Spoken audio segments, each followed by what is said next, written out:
everyone, welcome back to our YouTube channel. This is Teacher Wallo. Today we're gonna keep updating our One Question Conquers a Whole Topic series. And last video we mainly focused on the factorization, and today's video we're gonna start to learn the linear equation. And I know many of you just finished the W2, and the linear equation is actually a usually tasty topics in not only W2 but also like the end of year of secondary one. So this is a very important topic. And today, to help you understand this topic much more deeply, I will go through the property of equation and how to solve equation and some difficult questions. So let's see what we will learn today by a question. So this question is an equation, and when you see this, you may say, Teacher Wallo, I don't think this is a linear equation. This is not the same as what we have learned in school. Yes, we can see this is a very strange form. On the left side, we have a fraction, and in this fraction, we have both like x on both numerator and the denominator. It seems that this is not a linear equation. So before we learn how to solve this one, let's go through what is the equation, what's the property of it, and how we solve it first. So first, what's the property of equation? So let me give you an example. If we have two persons, Teacher Wallo and Teacher Jeremiah, we have the same weight. So one day, we eat the same apple, totally same size, same weight. So will this influence our balance here? Oh no, because at the same number, we have no influence to the balance. Then, how about we throw our phone away, and our phone totally same size, same weight. So will this influence our balance? Also no. So minus the same number, no influence. And then if we have magic, we can copy paste ourselves. So 2 Teacher Wallo, 2 Jeremiah. Will this influence our balance here? Also no. So times, like multiply same number, no influence. The final situation. If we can like cut, like half of us, will this influence our balance here? Also no. So we can make a conclusion. For equation, we put an equal sign. So what is the property of equation is? In an equation, if we plus, minus, times, divided by a same number on both sides, at the same time, there will no influence of the equation. So this is a property of equation here. And after we know this, let's see. How can we solve an equation? So if I give you a very simple one, 2x minus 1 equals to 5. Very easy, because you can come up with the answer very quickly. So what's the answer? 2x will be 6. And then how about 1x? X will be 3. So what do we do here? You can see in the original equation, we have letters and numbers on the same side. So we don't want this. We move the letters on one side, number on the other. So letter on left, number on right, and then we can find the value for x. So for this, it's actually a concept which is called the simplest form of equation. What is the simplest form equation? Ax equals to b. We move letter on one side, number on the other. So usually letter on left, number on right. And then finally, we can find the value for x. We make the coefficient be 1. So what is the simplest form? We put letter on the left side, number on the right side. But here we know the simplest form. We want the equation to be this. But how can we do this? So we need to learn another thing, which is called a manipulation. So what is manipulation? For example, if I give you this question, 5x minus 3 equals to x plus 1. As I said, we want to the letter on one side, number on the other. So here, we need to put letter together. So you can see we have an x on right side. I don't want this. So I want to cancel out this x. How? So I have an x here. I want to cancel it out. I can minus x. But remember, this equation, if you want to keep the value, you minus x on right side. You also need to minus x on left side. So you can see we minus x on both sides. Then what do we have? We have 4x minus 3 equals to 1. Then the same, I want to put number on one side. So this minus 3. I also want to cancel it out. So how to cancel? Yes, very good. We can plus a 3, but also both sides. So plus 3 on both sides. And then what we have is just the 4x equals to 4. Very easy. X will be 1. So let's observe the manipulation. This process, what do we have done? So because I want to cancel out the x on right side, I minus the x on both sides. You can see x minus x on right. It will be 0. So nothing. And it seems that the x move from the right side to the left side. And it's still the x? No, it doesn't change. It's a negative x. So it seems that if we move one thing from one side to the other, we need to change sign to opposite. Is this true? Let's check. This minus 3, I want to cancel out, so I plus 3 on both sides. So finally, it seems that the minus 3, I move to the right side.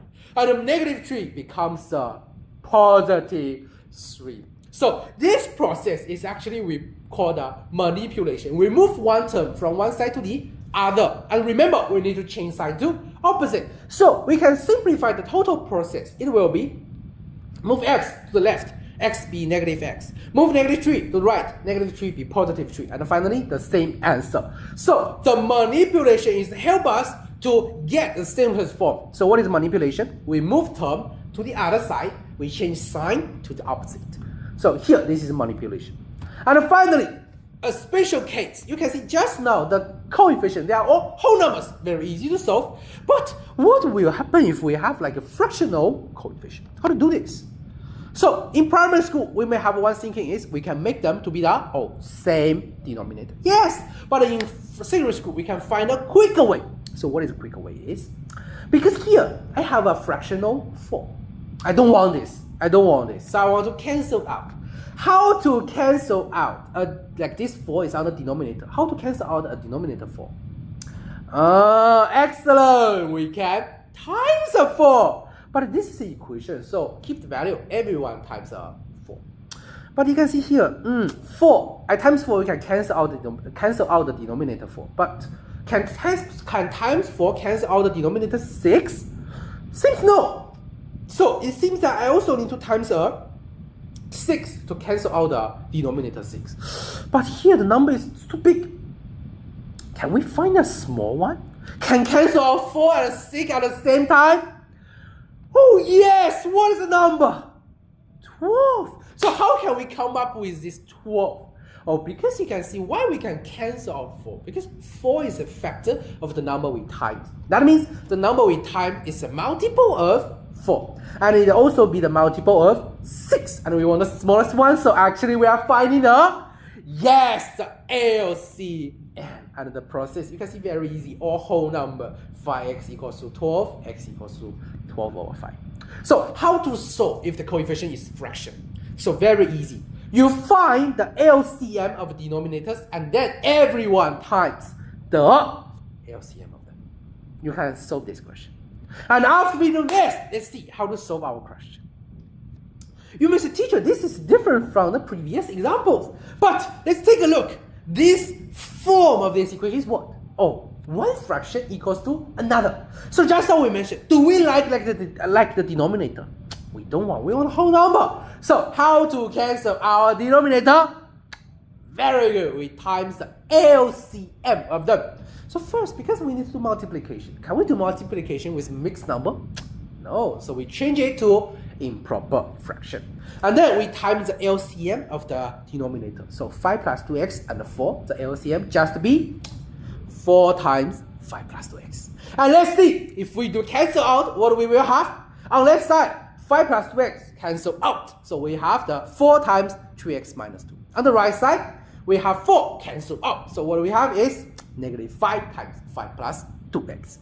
And then this is how to solve this question, because you can see now we only have a linear equation. We know how to do. And let's observe what happened in this in the whole process. We have one fraction equals to another. And then finally, the 3x minus 2 will times the 4. And where do we have 4? On the right side, the denominator.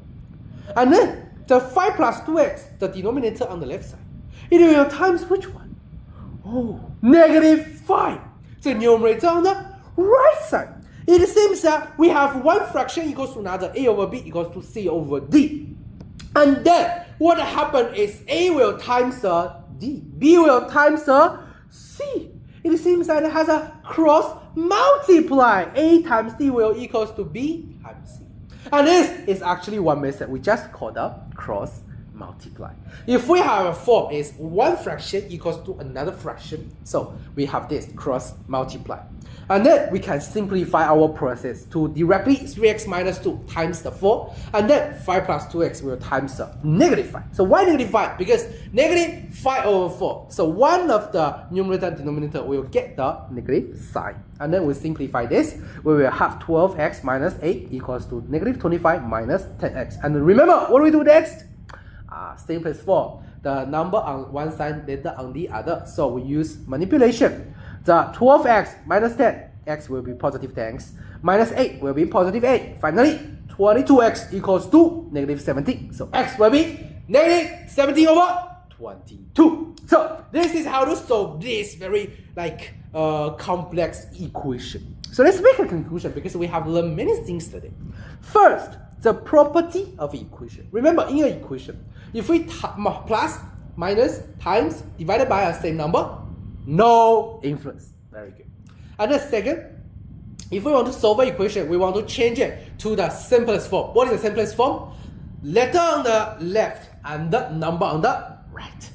And the next will be the manipulation. How to do manipulation? We move one term to the other side. Remember, we need to change sign to the opposite. And then, if we encounter the fractional coefficient, just remember, times the LCM of the denominator. And then finally, if we encounter some special cases like one fraction equals to another, we learn new method. This method is cross multiply. So A times C will be equals to B times C. So this is what we have learned today.